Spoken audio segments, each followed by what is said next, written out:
અમદાવાદમાં ગત મોડી સાંજે નહેરુનગર પાસે થયેલ ફાયરિંગમાં વેપારીનું મૃત્યુ થઈ ગયું। બે અજાણ્યા શખ્સો બાઇક પર આવ્યા હતા। એક શખ્સે નીચે ઉતરી એક રાઉન્ડ ફાયરિંગ કર્યું, જેમાં એક વ્યક્તિ ગંભીર રીતે ઇજાગ્રસ્ત થયો હતો।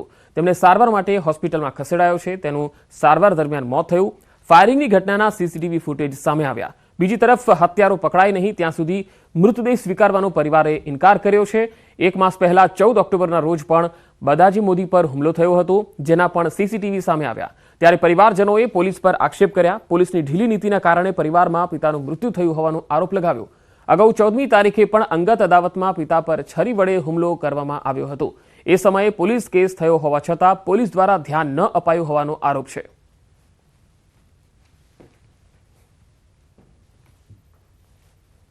કાલે સાંજે 8 વાગે હું ને મારા પપ્પા બેઠા હતા। પછી માણસો બધા આયા, બે જણા ખુરશીમાં હું બેઠો, પપ્પા બેઠો તો બાજુમાં બેઠો હતો। પછી પેલા બે માણસો આયા, મોઢું બાંધીને આયા। પછી સીધા પપ્પાને ગન લઈને આવે ને, પછી સીધી ગન લઈને અહીંયા મારી જાય છે પપ્પાને। પછી પેલા લોકો ભાગી જાય છે। અમારા માણસો પાછા દોડે છે પકડવા માટે, પણ એક જણ બાઇક ચાલુ રાખે છે, બે જણા પાછળ બેસીને ભાગી જાય છે। અમારા માણસો પાછા દોડ્યા પણ એ હાથમાં આવ્યા। અગાઉ થયો હતો, એ 14 તારીખે બનાવ બન્યો હતો, એ મહિનો ઉપર થઈ ગયો છે।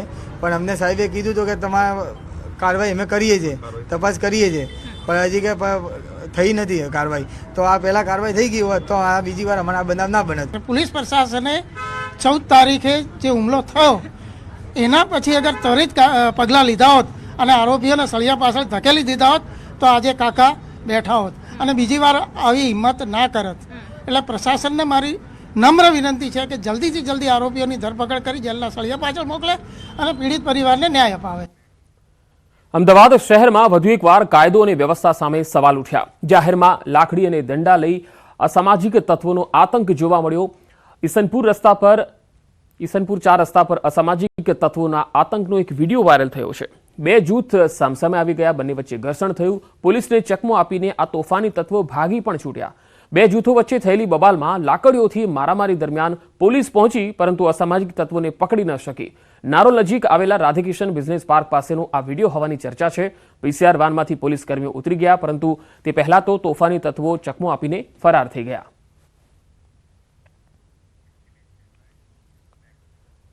અમદાવાદમાં ચેઇન સ્નેચિંગનો બનાવ બન્યો, જે સીસીટીવીમાં પણ કેદ થયો છે, અને એ પણ એવા વિસ્તાર કે જે પોશ વિસ્તાર કહેવાય છે। જોધપુરમાં ચેઇન સ્નેચિંગની આ ઘટના બની। ચાલવા નીકળેલા દંપતીના ગળામાંથી ચેઇન સ્નેચિંગ કરી આરોપી ફરાર થઈ ગયા। એક્ટિવા પર આવેલા આરોપીઓએ ઘટનાને અંજામ આપ્યો હતો। અમદાવાદના પોશ વિસ્તાર એવા જોધપુરમાં ચેઇન સ્નેચિંગ થયું। સુરતના પાલ રોડ પર બેફામ ડમ્પર પર આખરે બ્રેક ક્યારે લાગશે? સુરતના પાલ વિસ્તારમાં હચમચાવી નાખે તેવા એક અકસ્માતનો બનાવ સીસીટીવીમાં કેદ થયો છે। રૂવાડા ઊભા કરી દે તેવો આ બનાવ છે, જ્યાં સિગ્નલ બંધ થતાં વિદ્યાર્થી સાયકલ લઈને નીકળ્યો અને ત્યાં જ પૂરપાટ દોડતા ડમ્પરે તેને અડફેટે લીધો। ડમ્પર કેટલી સ્પીડમાં દોડી રહ્યું હતું તે આ સીસીટીવીમાં જ જોઈ શકાય છે। તે સાયકલ સવાર વિદ્યાર્થીને ઉડાવી દે છે। જો કે સદનસીબે વિદ્યાર્થીનો જીવ બચી ગયો અને તેને કમર અને પગના ભાગે ફ્રેક્ચર થયું। હાલમાં ખાનગી હોસ્પિટલમાં સારવાર હેઠળ છે। વિદ્યાર્થી વેદાંત માકોડિયાના પિતા જિગ્નેશે હાલ પોલીસમાં ફરિયાદ નોંધાવી છે। આ તરફ પોલીસે ડમ્પર ચાલકની અટકાયત કરી છે, સાથે જ 3 ડમ્પરો પણ ડિટેન કર્યા છે। મોરબીમાં બેલા ગામ નજીક સિરામિક ફેક્ટરીમાં બાળકનું મૃત્યુ થઈ ગયું। 1 વર્ષના બાળક પર ડમ્પર ફરી વળતા મૃત્યુ થઈ ગયું। આખી આ ઘટના છે એ પણ સીસીટીવીમાં કેદ થઈ છે। તમે તસવીરોમાં જોઈ શકો છો। સિરામિક યુનિટમાં કામ કરતા શ્રમિક પરિવારના વધુ એક બાળકનું મૃત્યુ થયું છે। ઔદ્યોગિક એકમોમાં આ પ્રકારના બનાવો વારંવાર થઈ રહ્યા છે।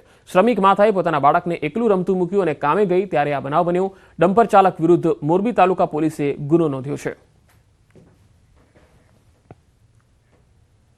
સુરત જિલ્લામાંથી પસાર થતા નેશનલ હાઈવે 48 પર ટ્રાફિક જામ થઈ ગયો। ટ્રાફિક જામના આકાશી દ્રશ્યો જોવા મળ્યા। અમદાવાદ મુંબઈ નેશનલ હાઈવે પર મોટી નરોલી ગામ પાસે 12 થી 15 કિલોમીટર લાંબો ટ્રાફિક જામ થયો। છેલ્લા 12 કલાકથી ટ્રાફિક જામ સર્જાતા વાહન ચાલકો ખૂબ જ પરેશાન થયા। નેશનલ હાઈવે પર કીમ નદીના ઓવરબ્રિજની મેન્ટેનન્સની કામગીરીને લઈને ટ્રાફિક જામ થયો।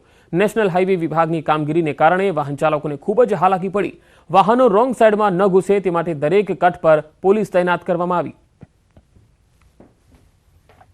તો બે અલગ અલગ તસવીર આપણે બતાવી રહ્યા છે. નરોલી ગામ પાસે 12 થી 15 કિલોમીટર લાંબો ટ્રાફિક જામ થયો હતો અને વાહનોની હારમાળા જાણે હાઈવે પર જોવા મળી અને વાહનો અટકી જતા મોટી સંખ્યામાં વાહન ચાલકો પરેશાન જોવા મળ્યા.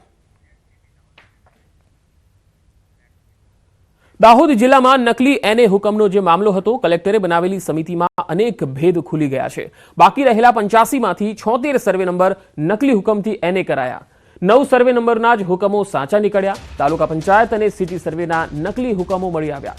આ નકલી એનએ હુકમોના કૌભાંડમાં 219 શંકાસ્પદ સર્વે નંબરમાંથી 134 સર્વે નંબરો મામલે જુદા જુદા 4 ગુના દાખલ કરવામાં આવ્યા.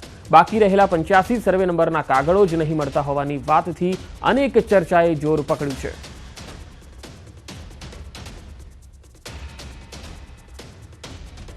સભ્ય નોંધણી મુદ્દે ભાજપના જ 2 ધારાસભ્ય સામસામે જોવા મળ્યા. વડોદરામાં 2 એમએલએ સામસામે આવી ગયા. તાજેતરમાં માજલપુર એમએલએ યોગેશ પટેલે એક સ્નેહ મિલન કાર્યક્રમમાં ભાજપ સભ્ય નોંધણી મુદ્દે કટાક્ષ કર્યો.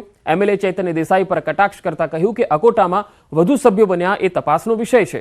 જો કે આ કટાક્ષનો એમએલએ ચૈતન્ય દેસાઈએ જવાબ આપતા કહ્યું કે હા, સંશોધનની વાત સાચી છે, તમારે તમારી ચિંતા કરવી જોઈએ, તમારે ત્યાં કેમ સભ્યો ન બન્યા. યોગેશ કાકાએ કાચબા અને સસલાની કહેવત સંભળાવી હશે, જેને અમે સાચું કરી બતાવ્યું. યોગેશ કાકા સસલા અને હું કાચબો નીકળ્યો એમ કહી તેમણે કટાક્ષનો જવાબ આપ્યો. કથા હોય ને કથા સાંભળે ને પછી આમ ખંખેરીને જતા રહે એવી દશા થઈ જાય. માજલપુરમાં સભ્ય વધે એટલે સ્કીમ બી બનાવી, પેલા વેપારીઓ સ્કીમ બનાવે, માલ વેચે. જે વધારે વધારે સભ્ય બનાવે જે બોર્ડ એને બધી ગ્રાન્ટ આપવાની મને તોય નથી કરતા. એટલે સૌથી વધારે વોટ આવે સામેની ડિપોઝિટ જાય ને ઓછામાં ઓછા સભ્ય માજલપુરમાં થાય ને વધારે વધારે ચૈતન્ય એટલે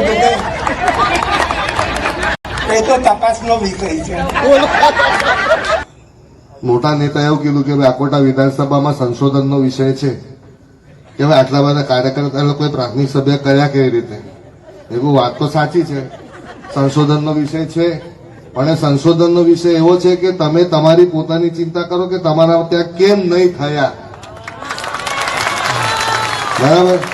એમને એવું પણ ઉદાહરણ આપ્યું કે પેલા સસલાના કાચબાની રેસ એક આના પેપરમાં આવ્યું કે ખબર નથી મને, પણ એનું બી ઉદાહરણ આપ્યું. તો મેં જો સાચું કરીને બતાવ્યું ને તો લોકોએ તો વાર્તાઓ સાંભળી આટલા વર્ષથી.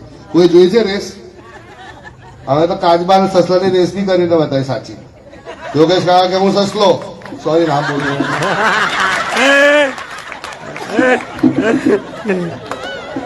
કાકા કે હું તો સસલો.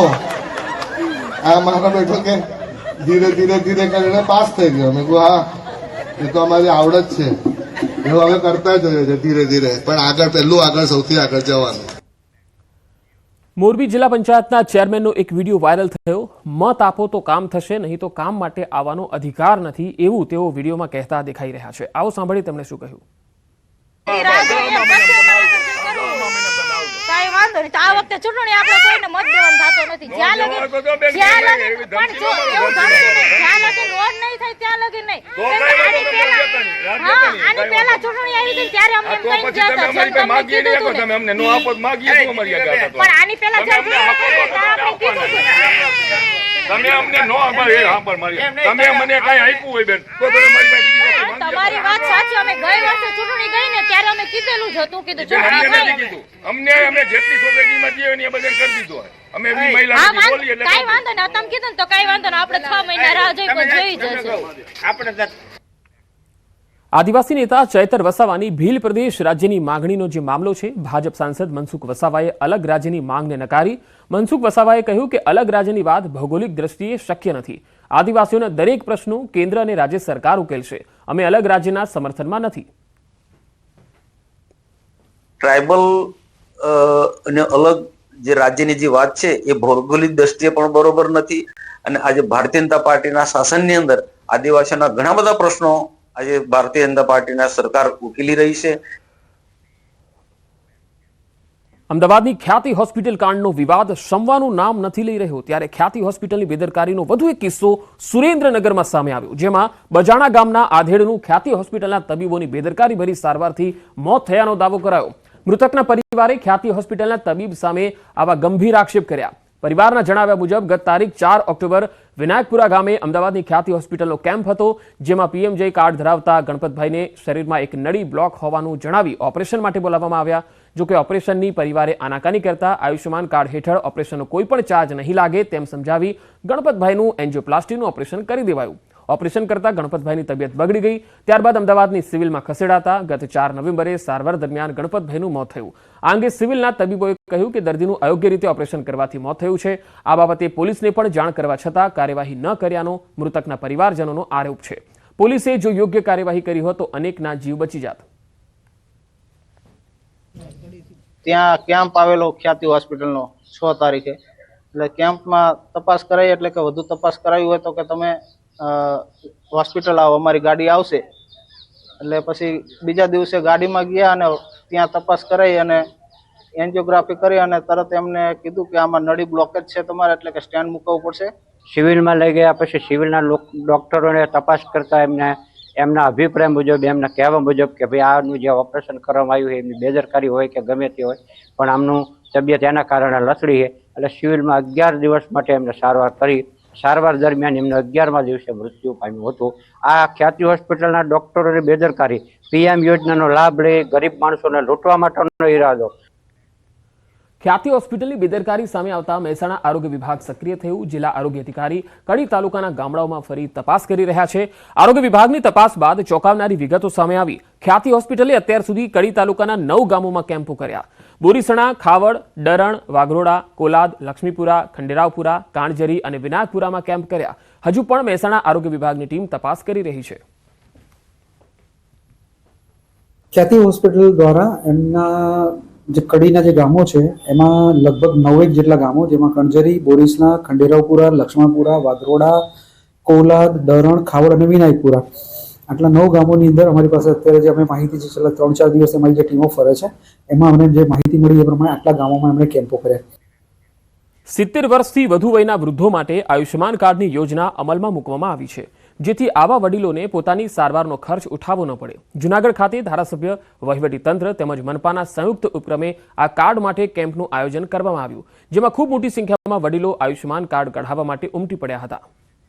70 વર્ષથી વધુ વયની જે વૃદ્ધો છે તેમના માટે આ કાર્ડની ખાસ યોજના આયુષ્યમાન કાર્ડ માટે અહીંયા મોટી સંખ્યામાં વડીલો આવ્યા, કારણ કે 70 વર્ષથી વધુ વયના કોઈ પણ જે વૃદ્ધો છે તેઓ પોતાના આધાર કાર્ડથી પણ આ આયુષ્યમાન કાર્ડ જે છે એ કઢાવી શકે છે. ખૂબ મોટા પ્રમાણમાં વડીલો અહીંયા આવ્યા છે. અમને એવું હતું કે એટલા લોકો બાકી નહીં હોય, પણ ખૂબ મોટા પ્રમાણમાં લોકો બાકી છે. એટલે આજે વહીવટીતંત્ર સાથે સંકલન કરી અને દરેક વોર્ડમાં આવો કેમ્પ થાય, દરેક ગામમાં થાય, વડીલોના ઘર સુધી પહોંચીને એક પણ વડીલ આ કાર્ડ વગર બાકી ન રહે એવા પ્રયત્નો કરવામાં આવશે. મારું આયુષ્ય કાર્ડ નીકળી ગયું છે. મારો નંબર પહેલો હતો. આ માન્ય શ્રી સરકાર તરફથી અમને સારો સહયોગ મળ્યો છે, તો વ્યવસ્થા બહુ સરસ છે.